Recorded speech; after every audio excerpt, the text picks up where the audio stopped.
Good afternoon. We are in our series called The Beauty and Order of the Reformed Baptist Polity, lecture number 7. Does reforming mean redefining? In the past few days, we have seen in the news the Bamban Tarlac mayor, whose name was Alice Guo. She was grilled, I'd say. She was asked many times by Senator Lauren Legarda to remember her childhood. She was asked to have a recollection of her childhood. Saan kayo nag-aral? Saan ka lumaki? Ano ginawa mo nung bata ka? Um, of course, these things were necessary, at least to prove that she's really what she claims to be, which is a Filipino, sabi nga niya, right? It is important to go back to before, right? I think when it comes to theology, when it comes to the study of the church, we also need to go back. In fact, prior the Reformation period, there is a period called Renaissance. The main thrust or the main cry of the Renaissance period was ad fontes, which means let us go back to the sources. And the Reformation and the theologians in the Reformation period adopted that phrase. That's where they got the Reformation. Yung word na reform, doon nang galing yun, to go back. Okay, reforming does not really mean, kumbaga, giving new definitions or redefining things. No, in fact, reforming means going back to the source. Despite the curse that continues to destroy churches, despite the sin that continues to destroy the lives of every Christian and every local church must reform in a sense that we must all go back to the source. We must all go back to the Word of God. So we'll try to answer yung question na, does reforming really mean redefining? I'd like to quote Irvin Duggan. He said, what precisely should be the cultural mission of the church? The first answer is deceptively simple sounding. It is that the church's task in this world is to be the church, to continue being the church, not to conform to the demands of the other kingdoms of the world, or the kingdom of the world rather, but to remain as the kingdom of God. Be the church of Christ. So in this study, I'd like to credit, firstly, Pastor Noel from his lecture in GMA in ecclesiology. I'd like to also credit David Wells in his book, God in the Wasteland, and also the studies, or the book of Dr. Neil Shenvi and Pat Sawyer, which was Engaging Critical Theory and Social Justice Movement, and another book that I'd like to recommend to all, Vodi Bocham's Fault Lines. Okay?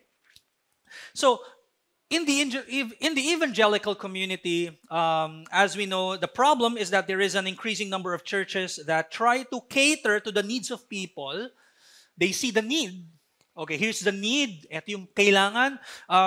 We're slowly, kumbaga parang ang konti ng tao sa church. Ano kayang pwedeng gawin para dumami ang tao? Okay, let's apply these things. Okay? They try to redefine church. Now, let me share to you some modern influences that redefine churches. First is the influence of the market. Nothing wrong with the market. Nothing wrong. There's something wrong when we apply such techniques or whatever people do in the market at in-apply yun primarily sa church. The concept of this is that system of trade-off between cost and benefit, competition and scarcity, customer and product. Parang ganon ang thinking ng churches. Okay? So, John Nisbet and Patricia Aberdeen in a magazine, they said, and I quote, evangelical consultants are preaching the gospel the gospel, it's not the gospel of repentance and faith in Christ. It's not the gospel of salvation. Rather, the gospel of target marketing. Churches must adapt and have a marketing orientation if they are going to attract baby boomers. Baby boomers are, according to Google, around 60 years old to 70 plus years old.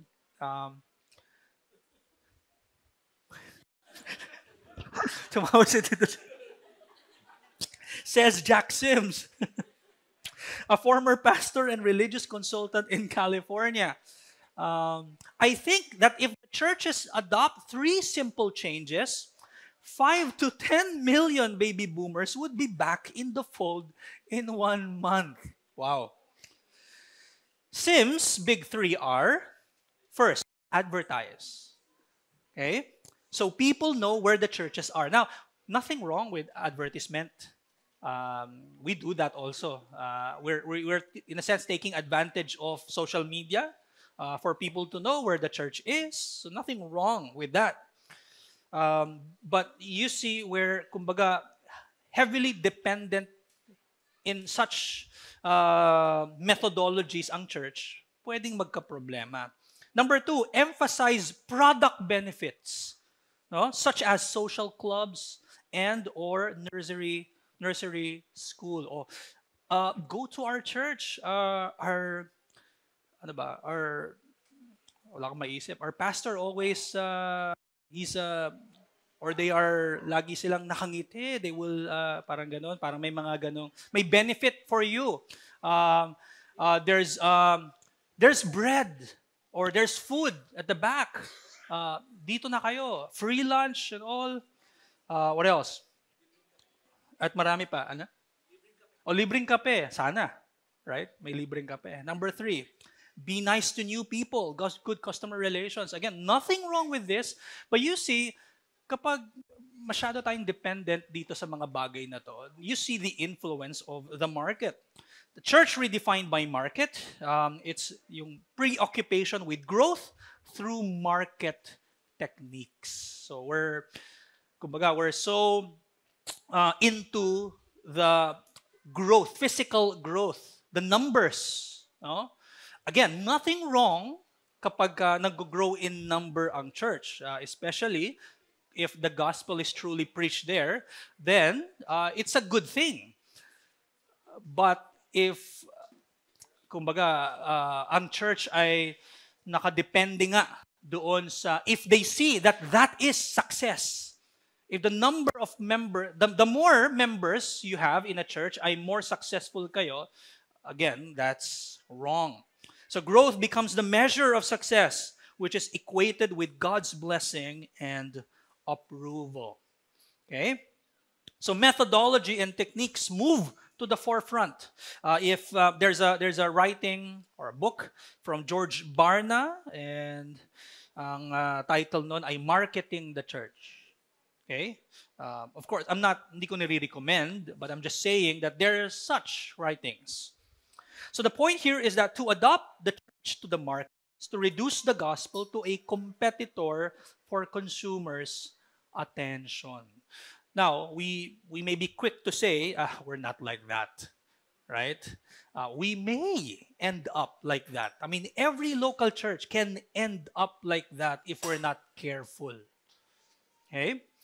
The gospel should not be proposed as better than other claims. No, parang ang dating kasi minamarket natin yung gospel, this is better than the other things. In fact, this is the only way. We're saying na whatever you're doing or wherever you are, hindi better yan compared sa gospel. The gospel is the only way to God. May exclusivity sa gospel. We can go to Acts chapter 4, verse 12. It says, "And there is salvation in no one else, for there is no other name under heaven given among men by which we must be saved." Usually, churches, pinababagayan nila yung mga mundo para makaakit. Right? So parang pumapantay yung churches sa gusto ng mundo. And then, May mga pupunta sa church and then bubulagain na lang ng gospel, whatever event that is. But no, as a church, we must be firm. Ito ang meron sa church. Gospel. Tinuturo natin ang gospel. Hindi natin kailangan pumantay sa mga katulad ng mga na events na ginagawa ng iba just so makaakit tayo. We need to be firm na, no, this should be a gospel preaching church. Sabi ni David Wells, a business is in the market simply to sell its products. It doesn't ask consumers to surrender themselves to the product. It doesn't ask consumers to surrender themselves to the product. Okay? I mean, we don't want to call the gospel as a product, right? But there's a call for submission in the gospel, right?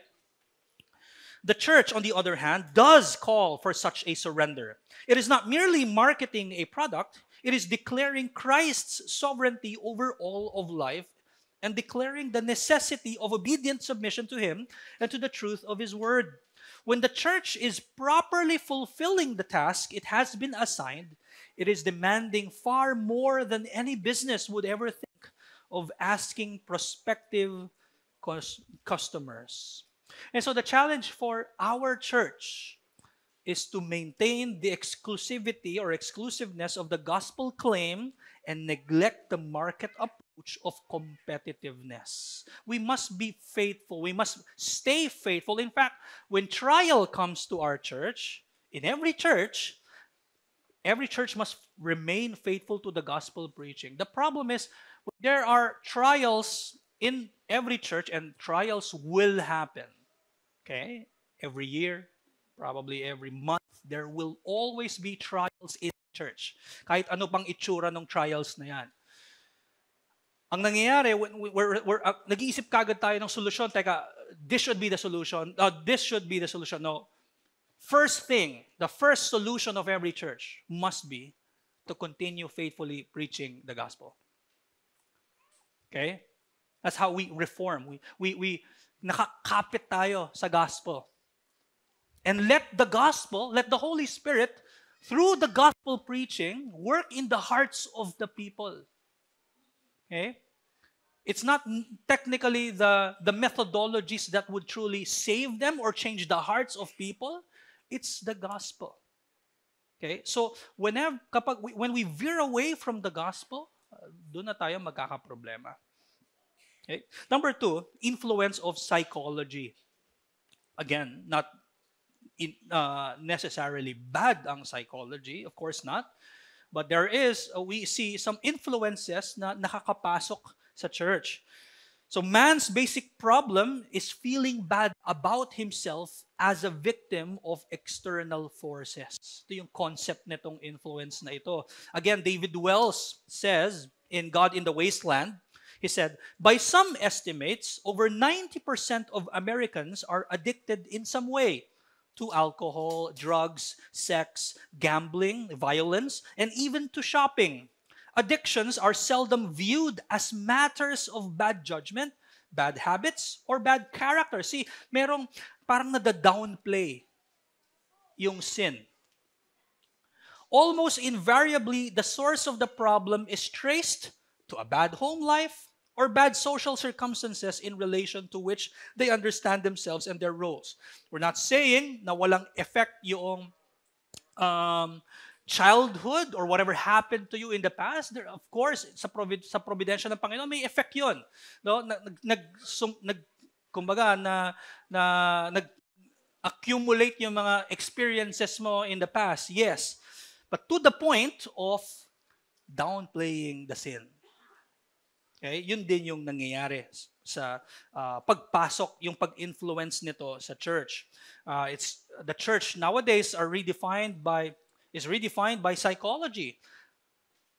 If there's a downplay of sin, then the solution is to preach a feel-good gospel. You must feel good. Right? Self-esteem, mababa. Okay, inner healing. So sin is minimized and the concept of grace is psychologized. And that becomes a problem. So to adopt psychological premises indulges the church's message to the selfish orientation of sinners. According to John chapter 16, verse 8, it says, and when he comes, he will convict the world concerning sin and righteousness and judgment. So Christ comes and he convicts sin, primarily convicts sin through his message of repentance. We have read about that in Matthew. He started in Zebulun, di ba? Doon nag-start yung great light, and that great light is him and message of repentance. Sorry, nabula ako. Ayun, message of repentance.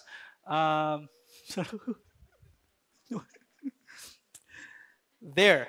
And the problem with the churches, again, ay nada-downplay yung sin, hindi na nagko-call to repentance. Call to feel good. Okay? A person must feel good. Instead of a person must be called to repentance and turn to Christ. Okay? Sabi again ni David Wells, we all have needs, but God doesn't want us to interpret the meaning of these needs ourselves. Because, being sinners, we resist seeing such needs in terms of our broken and violated relationship with Him. Christ's gospel calls sinners to surrender their self-centeredness, to stop granting sovereignty to their own needs, and recognize His claim of sovereignty over their lives.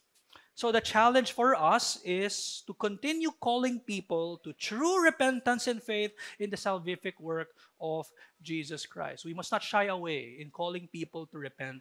If there is objective, if there's moral sin, we shall not shy away. We shall call fellow brethren to repent. That is, in fact, mas napapakita ninyo yung pagmamahal natin sa isa't isa. It doesn't show love if we allow sin to be tolerated in the church. Okay? Thirdly, influence of political power.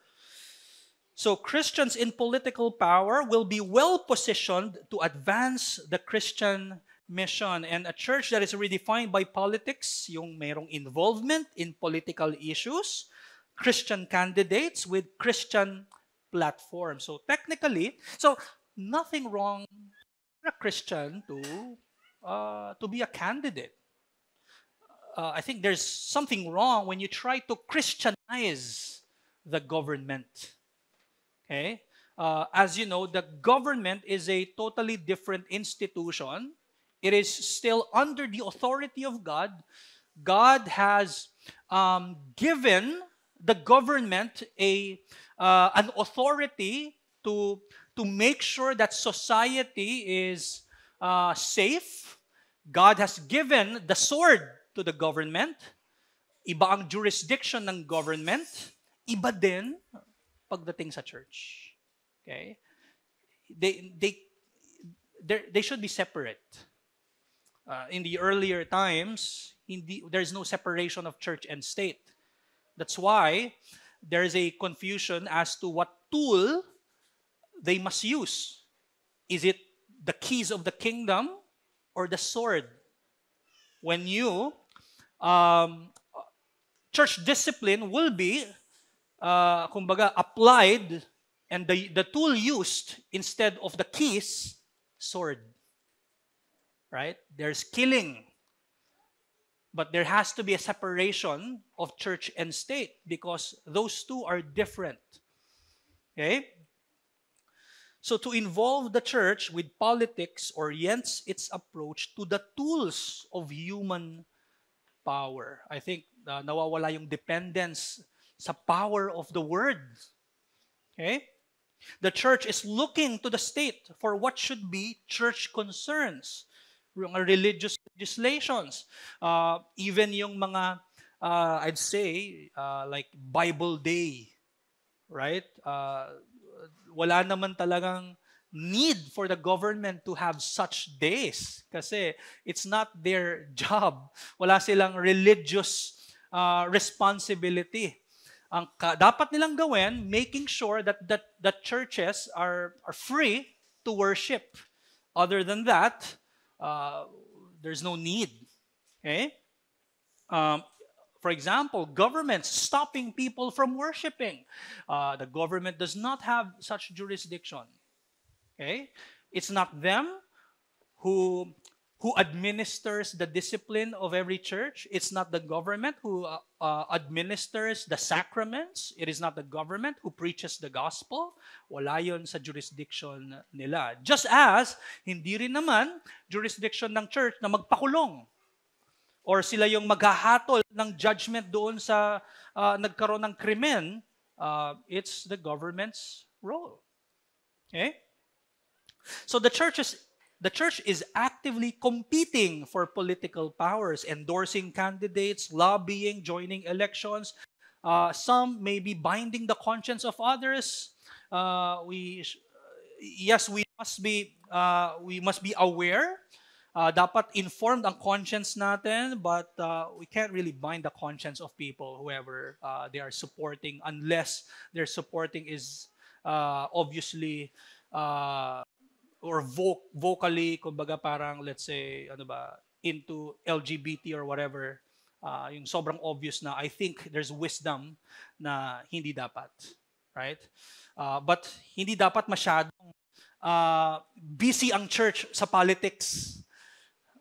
Let God's authority, kumbaga, let them mind yung politics. Ang church must continue to preach the gospel to the people, to the members. Okay? A church of political orientation has lost the message of the gospel. Okay? According to John chapter 18, verses 36 to 37, it says, Jesus answered, "My kingdom is not of this world. If my kingdom were of this world, my servants would have been fighting, that I might not be delivered over to the Jews. But my kingdom is not from the world."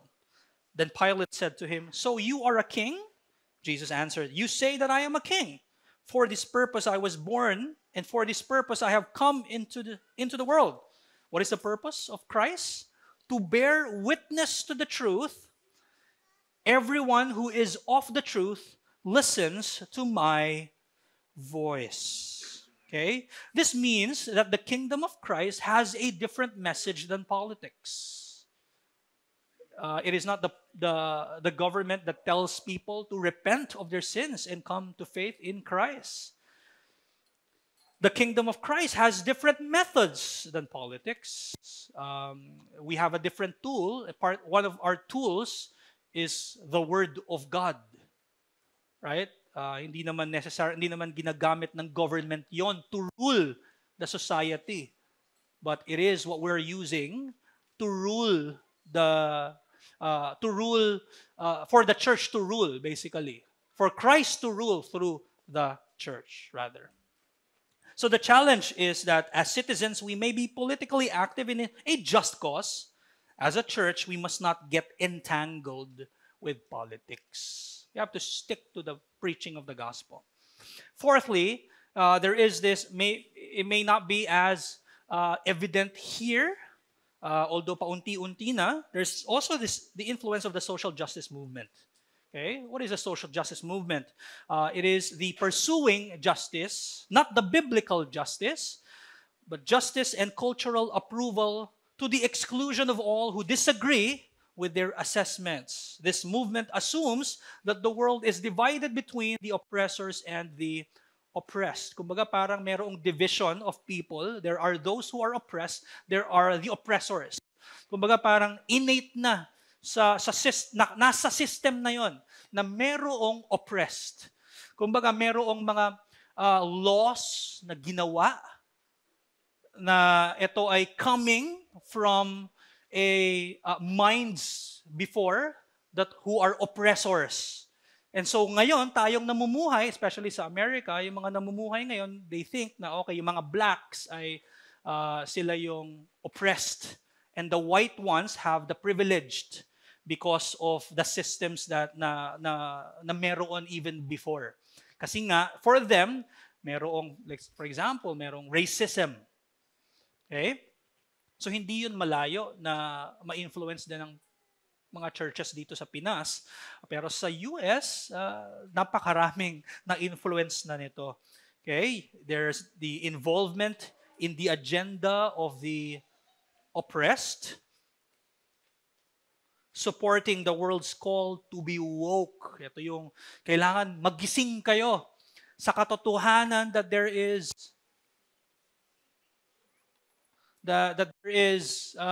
racism that is going on. There is oppression that is going on. You have to be woke. Okay? So, for example, on LGBT, bowing down to the LGBT ideology, marami ng churches ang meron ganito. Okay? Accepting transgender pronouns. Yes, even in churches. We see that already siguro sa malls. Meron na tayong mga meron ng third comfort room, right? So, it is highly possible na makapasok na yung mga ganyang ideology sa church if we're not careful. Sabi ni J.D. Greear in his sermon, I don't recommend J.D. Greear, I'm just quoting him here. He said, Jesus representing churches will be known as the friends of the LGBTQ community. I do want to apologize to the gay and lesbian community on behalf of my community out of many that are listening who have been cast off by the church or maybe by your own Christian parents. And I want to tell you that that's not Jesus. That is Satan dressed up in Jesus' clothes using Jesus' name. Okay, that's false. Because the gospel shall call people to repent of their ideology, their lifestyle, their sin of homosexuality. Okay, so there has to be a change. If someone has been redeemed, there must be a change. In fact, hindi lang sa mind, the change happens also even outward, right? A person who is homosexual, let's say a man, and who's wearing woman's clothes, he may say that I have repented and yet have not changed yet yung kanyang panglabas. It doesn't show. Kasi it also must affect yung panglabas, even yung deeds niya. Now, there may be times na hirap i-change yung voice and all, that's fine. Pero it would start from even sa nakikita. Right? Yun ang nagagawa ng gospel. Okay? The problem, when churches redefined by the social justice movement, they start to accept such things. You're all welcome. Such ideology, such sin is tolerated here. In fact, hindi yan sin. Paunti-unti na yon. Attack na yon sa word ni God. It's not really a sin. Jesus did not say homosexual is a sin in the New Testament. Find it. You can't see it. Mga ganong klaseng argument that are, of course, not true. On feminism, there's the hashtag #MeToo movement, where complementarianism becomes an attack to the rights of women, quote-unquote, pastors. No? Of course, the complementarianism believes na ang women should not be pastors. It's very clear in 1 Timothy chapter 2, verses 11 to 15. Okay? But they see it as an attack. Pantay ang women. Pastors, pantay ang women sa men. And so, kung men can be pastors, women should also be pastors. Now, complementarianism does not say that hindi pantay ang men and women. In the eyes of God, both are created in His image. However, there are differences in roles, differences in responsibilities. In essence, they are the same. In a sense, kumbaga parang pantay sila sa mata ng Diyos. Both are sinners, both are heirs of the grace of life if they are Christians, but they have differences in roles. Imagine if there's a woman pastor, the church must submit to her. And the husband, who is a member of the church, must submit to her. However, when they get home, the woman pastor must submit to her husband. So you see, dun pa lang logically, merong inconsistency doon. Right? Of course, lalo na biblically. Okay? On CRT, critical race theory, ito sinasabi nito that racism is everywhere, that you will see it in the systems, in the politics, in the government. It's there. That's why ang oppressed ay yung mga people of color. Like for example, black. Kaya nga merong Black Lives Matter. Meron lang mahuli ng pulis na black. Magtutweet na kaagad si LeBron James. And then mapapahiya siya later on. True story, by the way. Kasi nga, they think na, okay, again, a black person was oppressed. Okay? Not only that, nagkaroon din ng Stop Asian Hate. Right? So, there. Nakakapasok na rin yung mga ideologies na to, even sa church. Okay? Kumbaga, it's so difficult, especially in America, it's so difficult to rebuke a black man. It becomes difficult. Kumbaga, you just have to preach the message of repentance, the gospel, but you have to go through a lot of layers. Sobrang kapal nung shield nila. No? Kasi merong parang presupposition that they're already oppressed. Okay? Pero ito yung mas malala, yung tinatawag na intersectionality. Now, intersectionality is the level of oppression that one experiences, the level of oppression one experiences can be identified in different layers. And churches must be sensitive to every intersection. For example, this person is black and at the same time Asian and at the same time gay. So black, Asian, and then gay. That's 3 layers already.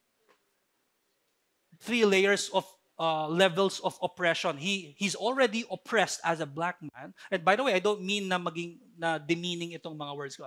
Hindi, oppressed na siya as a black man, oppressed na siya as a gay man, oppressed na siya as an Asian man. So that's 3. Ang hirap nun. Untouchable yon.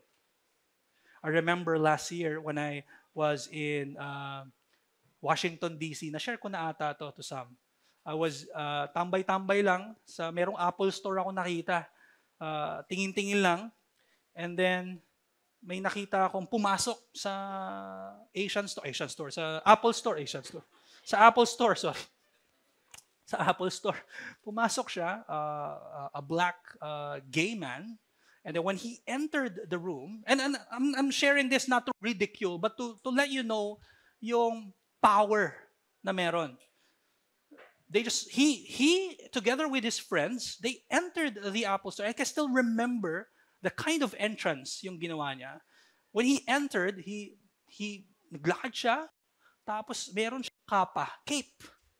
Tinaas niya yung cape niya na it's an LGBTQ flag, yung rainbow. Tinaas niyang ganun. Siyempre, ayoko gayahin yung itsura, diba? So, lumakad siya, pumasok siya sa Apple Store, dumiretso siya doon sa merong part ng Apple Store where you can play songs. Nagpatugtog siya doon na sobrang lakas. Sobrang lakas. And then kinuha niya yung microphone and he sang. And then ang dami niyang katabi. Mga homosexuals din, gays din. And he sang. And if you were there, magugulat ka talaga. I don't think mag-a-apply. I don't think tatagal yun sa Pilipinas, yung ganon. Pero doon, no one approached the guy.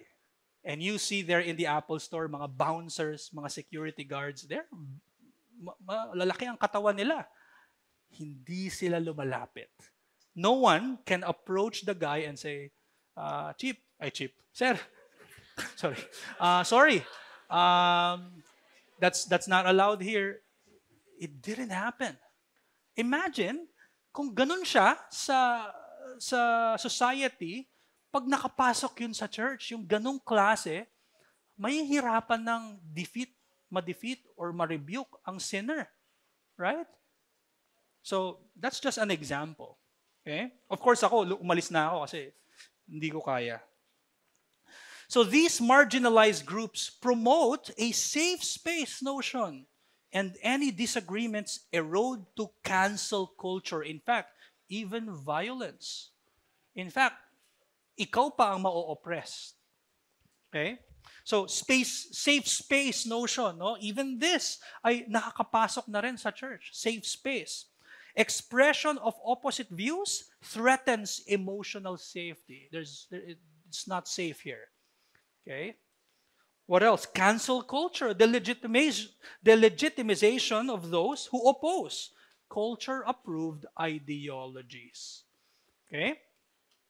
So, sabi ni Neil Shenvi and Pat Sawyer, just as Christianity teaches that all human beings are stained by original sin, so contemporary critical theory teaches that all people, or at least almost all people, are stained by their membership in oppressor groups. Just as Christianity teaches that we must confess and repent of our sin, so contemporary critical theory teaches that we must confess and repent of our participation in structures of power and privilege. Repent for being white. Imagine. Just as Christianity teaches that sin must be atoned for, so contemporary critical theory teaches that our privilege must be atoned for. There must be reparations. Okay? Just as Christianity looks forward to a kingdom of perfect justice and righteousness, contemporary critical theory looks forward to a utopian society of perfect justice and equity. What these groups want is not really equality. Ang gusto talaga ay power. Power talaga ang gusto nila. Okay? That, if you do not agree, they're not calling anymore for kumbaga equality. Okay, what you're getting, we should be getting. If you're getting married, we should also have marriages. But really, they want you to submit to their ideologies. Power ang gusto nila. Now imagine if that ay kumbaga enters the church, right? We will end up as one of those Revelation chapter 2 and 3 churches. Like in Laodicea, Christ will spit a church out. Christ will remove the fire of the lampstand. Tatanggalin yung Christian status ng isang church. Ganon kalala ito. So the challenge for us is to preach the gospel that saves sinners regardless of social status, race, and ethnicity. We are all sinners, and every one of us need the gospel of grace. Regardless kung saan ka galing, anong social status mo, in fact, walang pinipili ang gospel. No Jew, no Greek, no male, no female, no slaves, no free, sabi ni Paul. And we pursue biblical justice, submission to the law of God. We must be firm pagdating sa sin. And we must call people or one another to repentance and faith. So does reforming mean redefining? No, reforming the church means striving to be faithful to the word despite the continuous spiritual warfare. There will always be spiritual warfare, individually and corporately, but we must continue preaching the gospel. That's reformation, basically. So let me share to you a few lessons. First, churches will have many problems, but it doesn't necessarily mean that the church must be redefined. Churches must continue to reform by being more faithful to the scriptures. Okay? Kumbaga, the curse and our sins will continue to veer us away from the word. Reforming would mean going back. Okay? Going back to the source, going back to the Word of God. Kaya nga continuous ang Reformation kasi continuous din ang problems, ang trials, ang sin. Okay? And secondly, the kingdom of God is different from the secular. Iba ang jurisdiction ng church, iba ang ways and methods na binigay ng Diyos sa church. We must stick to such methods. I'm not saying that fully some of these things ay bawal i-adapt. Like for example, yung advertisement and all. But when we become heavily dependent on those things, to the kumbaga parang ma-compensate na natin or kumbaga parang hindi na natin magagawa yung role natin to be faithful in the Word, then that will be a problem. That ends our lecture this afternoon. This will be, for now, the last lecture in this series, yung Reformed Baptist Polity, because the next lectures, like yung like the plurality of elders, qualifications of elders, deacons, those lectures will be placed in a different series kasi we're planning on having a series about a church's constitution. So that will happen probably around July or August so that we will be taught and we will know kumbaga parang makatulong sa atin sa mga plans ng church in the future. So we will put those lectures doon sa series na yon. But for the meantime, we'll have a different teaching next week and in the coming weeks. So, ayun. We may go back to covenant theology or baka na natin yung theology of time. We may study it starting next week. So any questions regarding this lecture? Elise.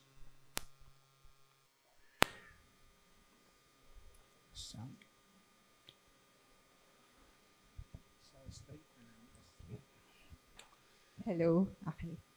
Pass, hello. So are social movements wrong in general? Are social movements wrong in general? Or na-pervert lang siya eventually through time? Kahit may noble intention siya originally? Or bad ba siya only when it influences the church? Clarification lang. Right. I think hindi lang siya bad when they are influencing the church lang. Kasi currently, society, hindi influence nila eh. So I think, I would say, bad talaga siya. Even before, kasi yung social justice movement, critical race theory, it began in the time of, for example, ni Marx. I would say, prior to him, I think meron siyang use at hindi siya necessarily a bad thing. Pero through time, lalo siya naging worse. From Marxism to, what do you call that? Conflict theory, critical theory, and then critical race theory. So parang na-insert na yung race doon. So parang mas lalo siya nagiging worse, especially now. Pero I'd say na even wala yung influence ng church eh. They are influencing yung society pa lang. It's bad talaga. So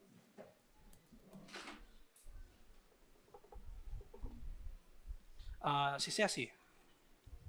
I think it's AJ, but sige si Ceci.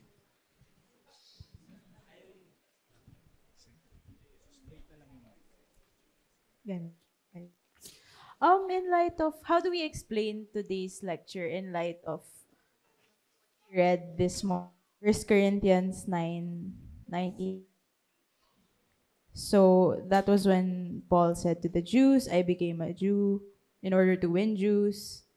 To those outside the law, I became as one outside the law. Isn't there some sort of seeker sensitivity there?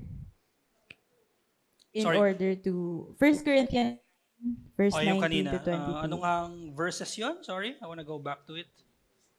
19 to 23. Sorry, your question was? How do we explain that in light of today's lecture? Isn't there some sort of bending to the audience there? Okay. Let me go back to the verse. Sorry, naghang yung aking iPad. 1 Corinthians chapter 9, verse 19 to 23.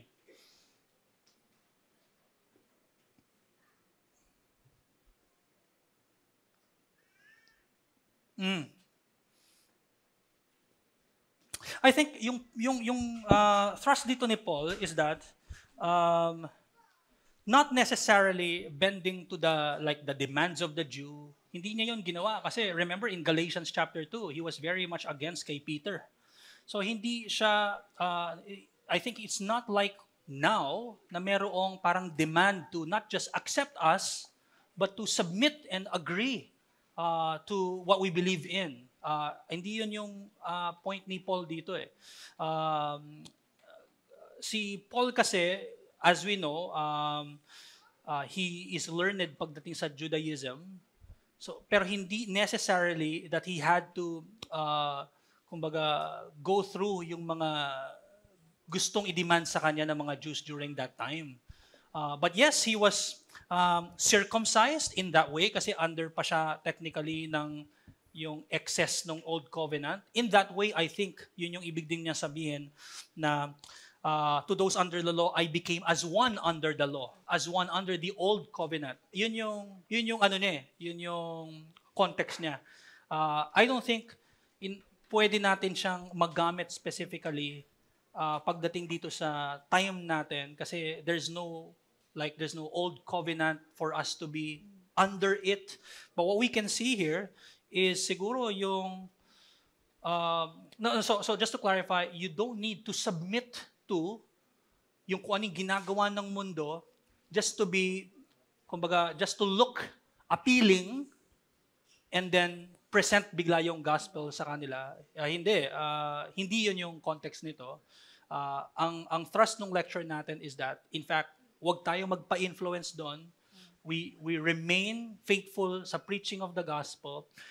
And in fact, pwede pang mas makalala sa understanding of the gospel kapag hinaluan natin ng mga appealing techniques that they may think na yun yung gospel but really hindi.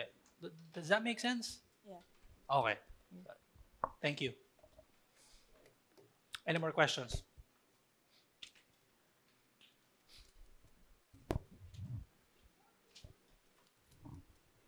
All right. Okay. Sige. Okay. Let's pray. Let's pray. Pray na? Okay. Let's pray. Our most high God and Heavenly Father, thank you, Lord, for continuously preserving our church. Lord, may you find us faithful. We know, Lord, that sin will continue to tempt our church corporately. But Lord, may the pulpit be protected. May the gospel be continuously preached here faithfully and boldly. And may we submit to it. May we submit to your call of repentance. May we be convicted by the word. And may we be encouraged by the word as well. So Lord, protect us, protect our hearts. Allow us, Lord, to persevere. And may we appreciate your work in the life of this church. So Lord, thank you. We praise you in the name of Christ. Amen.